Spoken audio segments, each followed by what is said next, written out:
Hello and welcome to CyberMedia, where we explore the minds that are shaping the future of technology.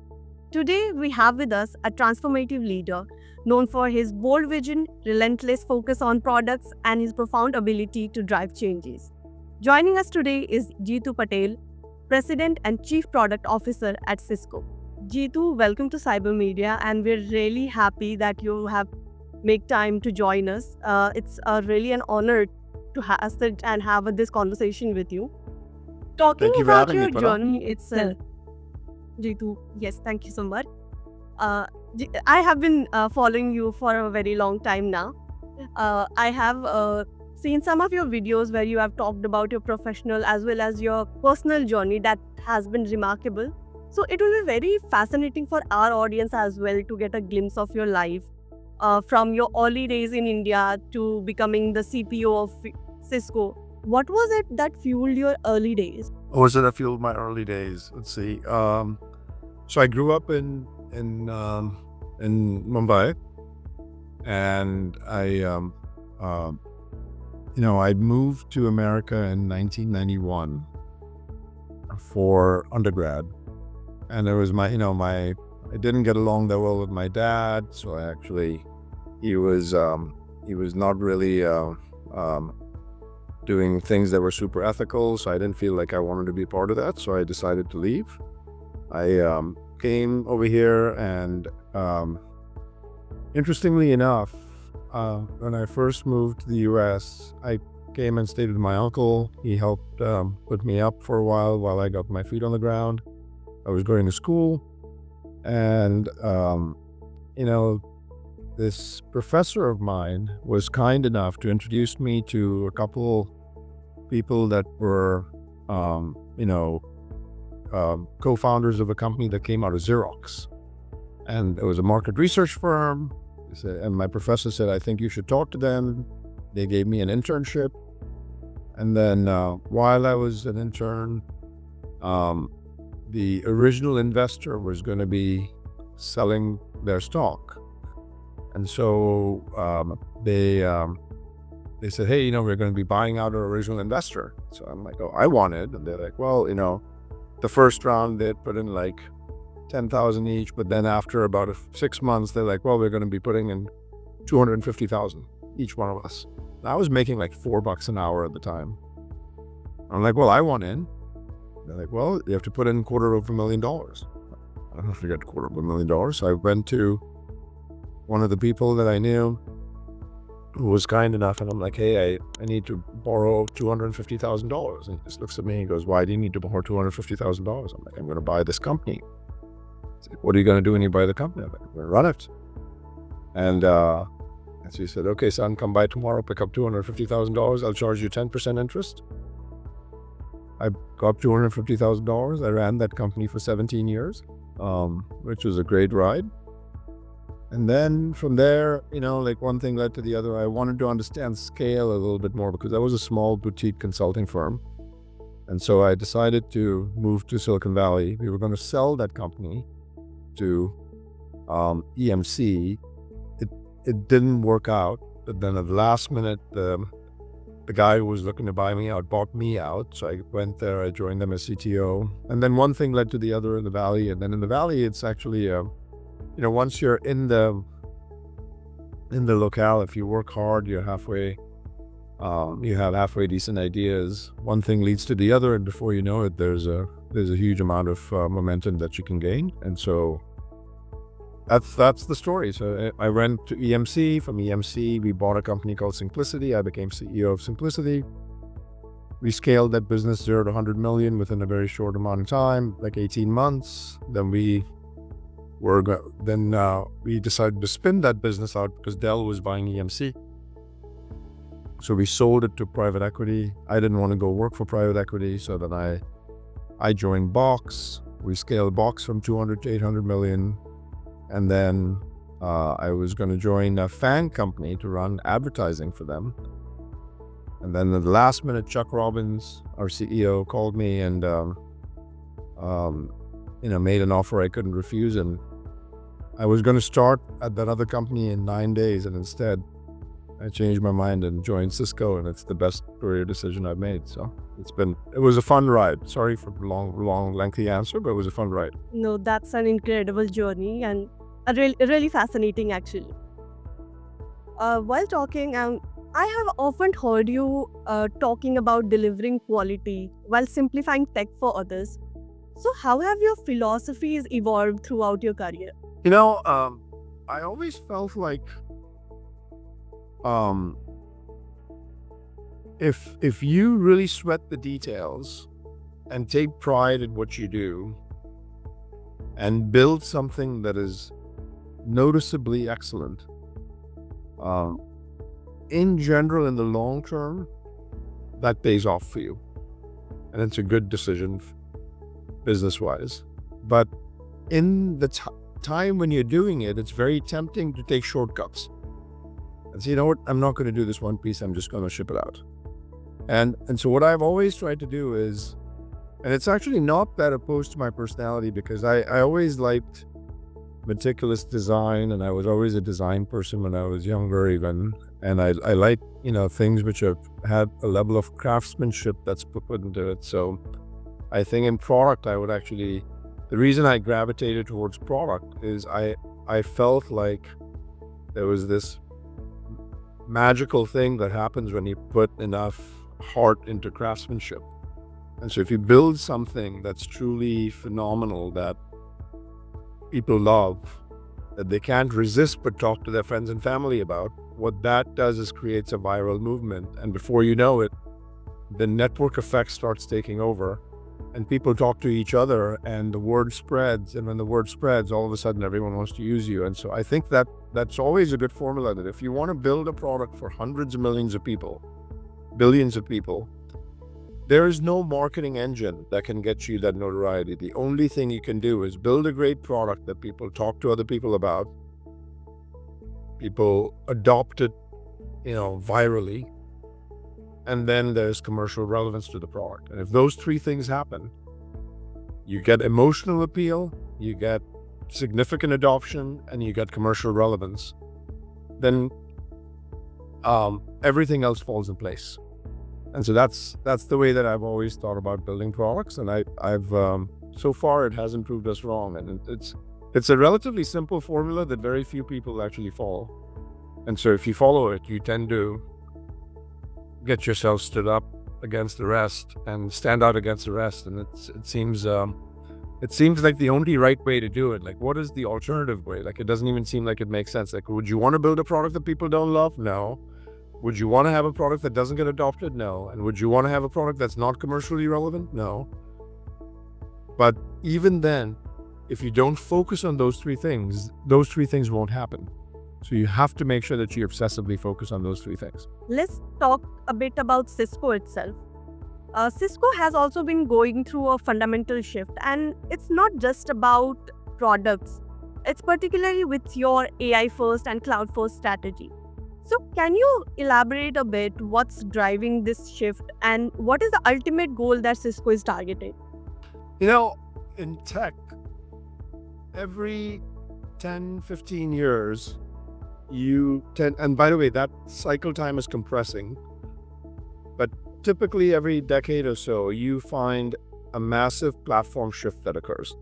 We had mainframe to PC, PC to cloud, cloud to mobile, mobile to SaaS. All of these were major kind of shifts that occurred. And the way that I see it is, you should never fight a megatrend.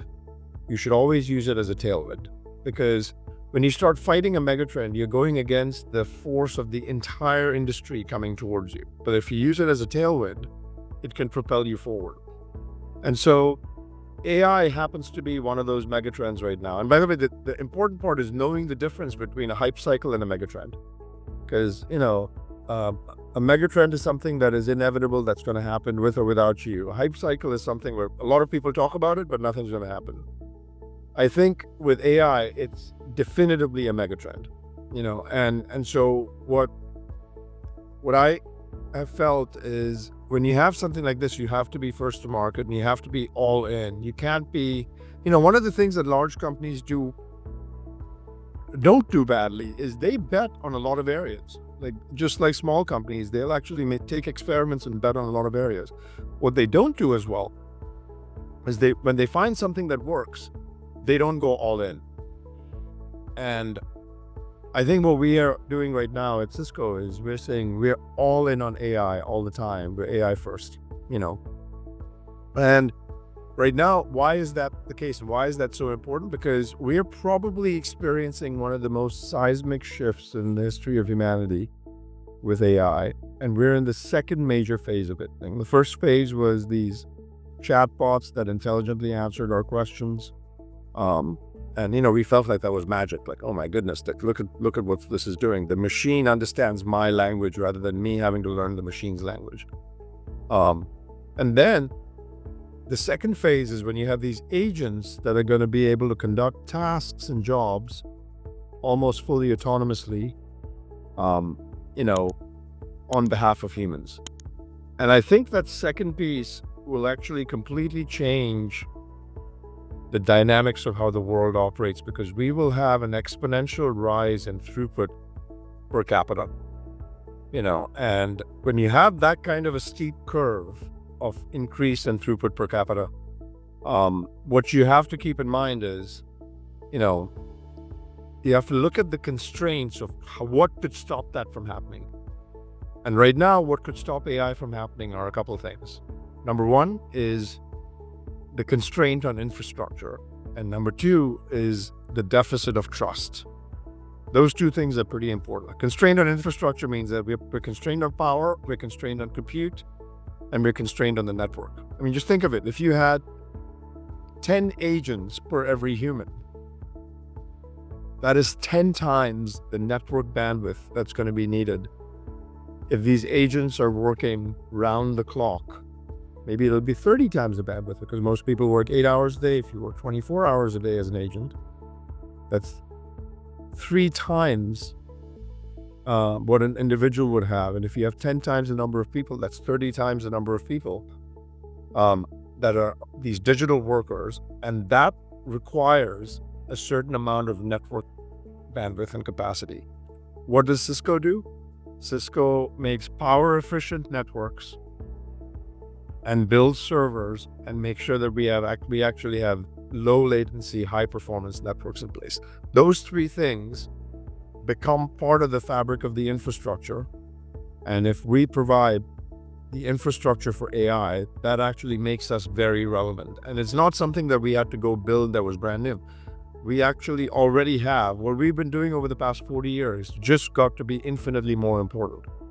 And so it's very natural for Cisco to get in. And then the second area is this notion of safety and security, because there's a trust deficit. If people don't trust these AI systems, they're not going to use them, right? And so you have to make sure that you trust these AI systems. That means that the safety has to be right. These models might hallucinate at times. They might show toxicity. They might have prompt injection attacks. We have to make sure that we can mitigate all of those risks. And so securing AI is pretty important. And then using AI for cyber defenses is also pretty important. And we do both of those things really well. So the combination of providing resilient infrastructure and providing world-class safety and security so that we can fuel AI in a very, very different kind of throughput capacity, so that we don't actually end up having infrastructure constraints, so that we don't have a trust deficit, is really an important role to play. And we happen to be one of the few companies in the world that can do it at scale. And we've partnered with NVIDIA, we've partnered with AMD, we've partnered with OpenAI, we've partnered with initiatives in the UAE, and we have helped build out networks like Jio's network and Airtel's network. And so we actually happen to have a lot of experience of building things at scale that our expertise can really come to a lot of use for society. Thank you so much, Jeetu, for bringing up AI and security. Whenever we imagine AI and security coming in the same frame, there are a lot of challenges and pain points that the CISOs face. Some of them are talent shortage and increasingly sophisticated threats. And few of you mentioned as well, like infrastructure and all. So what are your thoughts on it? And how can we simplify it in this new era of AI? Yeah, I think in the world of security, what has happened over the past 30 years, Punam, is you've had this kind of notion where innovation happened as a result of patchwork, which means that every single time there was a new threat, there was a new company that was created to go out and fend off that threat with a new product. Consequently, what you have now is 3,500 vendors in the market. On average, most companies have 50 to 70 vendors in there, or 50 to 70 different products in the cybersecurity stack. And frankly, the complexity is untenable. It's not sustainable anymore. And so what we have to do is fundamentally rethink this entire kind of architecture. And, there's a movement happening in security from moving from these point solution vendors to integrated platforms. And these platforms actually have to be, one of the things that's happening is security is getting fused into the network. Because if you think about how security breaches occur, someone infiltrates your network, and then you have to figure out a way to prevent lateral movement, which is these bad actors starting to kind of spread within your network. And if we can provide an integrated platform that's easy to manage, that's AI first, that uses AI for defenses, and that does it at machine scale rather than human scale, and can actually correlate data in a way that allows you to prevent and proactively detect threats before they happen, breaches before they happen, you can really increase your efficacy of your organization quite dramatically. And that's essentially what we do. And so what we've done over the past few years is we've built out this platform. We've integrated the data sets. We've actually got analytics in place. We've got machine data that we can actually correlate with log management with Splunk. And we're able to take AI and bake it into the fabric. And then that security is baked into the fabric of the network, which means that I can enforce security on a top rack switch. I can enforce security on a server. I can enforce security as a software agent that sits next to the kernel. And I've sprinkled security all over. And when I sprinkle security all over into the network, what I've done is taken the ability of taking the traffic that flows through the network and making sure that I can correlate that traffic to be able to detect when something goes wrong before it really creates a lot of damage in my environment. And that is a very unique proposition that only Cisco can provide, because our security friends don't have a network. They don't have a network offering, and our networking friends don't have a security offering. We're the only company in the world that does both. And because we do both, and we do both so well at scale, and security is a data game at scale, the more data you have, the more efficient you're going to be and the more efficacy you're going to have. That's been a huge advantage for us. And now what you're starting to see is large companies, multinationals all throughout the world are, taking our technology, and they're actually replacing other technologies within their environments, because they found that we've got greater efficacy at a better cost and a much simpler way to go out and manage these systems than the point solutions that are out there. You once made quite a bold statement that eventually there are only going to be two kinds of company, those that are AI companies and those that are irrelevant. So for the businesses listening to us today, what are the immediate and practical steps they should take so that they can save themselves from going irrelevant and landing in the right side of the equation? I think my advice to businesses is start experimenting as soon as possible. I think a lot of times what businesses can do is they can get stuck in the analysis paralysis phase, saying, oh, let's wait and see what happens. We're not really sure. But the thing is you have to gain a level of instinct, a level of judgment for what's happening. And you have to understand a little bit of the texture of what this era is going to bring about. And if you sit on the sidelines, I don't think you're going to benefit, because someone else will pass you by. But if you are immersed in this kind of major movement, then you will have an instinct for what's happening. And that instinct will allow you to go out and compound and build on top of ideas that get generated every day.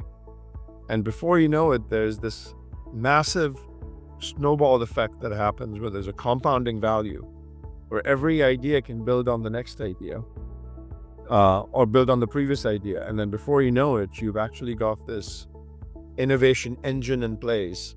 And so my advice to companies is, don't sit on the sideline, get started, understand the safety risks, understand the infrastructure scale that needs to be built out, and really think about use cases that can fundamentally alter the business trajectory of your business. And if you don't do that, what will end up happening over time is you will start to see a digression for companies from success. Like, you will start to see that your company will get less and less relevant over time. Yeah, that's a great advice. Finally, I'd like to ask, there are n number of techies that look up to you, like they find you as inspirational. Your story is quite inspirational. So for many aspiring tech leaders or the startup founders, I would say, what will be that one piece of billion-dollar advice you would offer to someone trying to make an impact in this industry? I think most people think that success is a straight line. You keep doing things and it happens. But actually, I think success is a test of psychological stamina. Because in every step of the way, there are days which are dark days where you don't think that you're going to actually be able to make it through. And the people that tend to win are the ones that are very persistent, that have a lot of grit, that just never give up. I actually feel like hunger and persistence trumps intellect, hands down. I'd rather hire someone who is hungry and moderately intelligent than someone who is extremely intelligent and not hungry at all. Those are my only two choices. Now, by the way, of course, someone who is extremely intelligent and extremely hungry, the best combination. But like, the trade-offs are, if you're very hungry, you will become intelligent. But if you're not hungry, you will lose intelligence over time, and you won't be able to keep up. And so my advice to people is, stay hungry and find people around you that have a value system of actually being hungry, and not entitled. And what that'll do is it'll allow you to do great things as a team. And don't get driven by ego. Don't get driven by turf. Don't get driven by titles. Don't get driven by the scope of the role. Get driven by the results you produce. And the more you can obsess about the results and the outcomes and less about the status of what you're doing, the more you're going to be successful. It's actually interesting how when you chase status doesn't come to you, but if you don't chase status tends to follow. And frankly, status is pretty hollow by the end of it. It is not satisfying in and of itself. But what is really satisfying is when you have a team of people that have done something that's really hard and, showed a lot of grit and shown a lot of kind of persistence and solved something that you never thought was possible as a problem to solve. The satisfaction and the fulfillment you get from there is actually worth far more than anything that you can get from a status symbol standpoint. And by the way, the money tends to follow when you solve really hard problems. One of the things I tell people is the quality of the problem that you pick to solve in your life is directly proportional to the success of the outcome, which is completely counterintuitive. If you pick a really hard problem to solve, there's a higher likelihood of success. Why is that? Because great people are attracted to hard problems. And business is a team sport. And if you want to attract the best people, make sure you're picking the hard problems. Like, imagine this. Imagine if there was Elon Musk going out and trying to land a rocket that is reusable versus someone who's trying to go, build yet another candy store. Where are you going to get the best people to join? It's going to be the person who's trying to go out and launch a rocket in space and bring it back. And that to me is the key is pick hard problems, pick the right team, show hunger and persistence and grit, and the rest tends to follow. Don't get too focused on the outcome. Thank you so much for that. And I'll take it for my personal growth as well that we should not grow egoistic with time. Thank you so much, Jeetu. I loved having this conversation with you. Thank you. Thank you for having me. Take care for us. And thank you to our viewers for tuning in as well.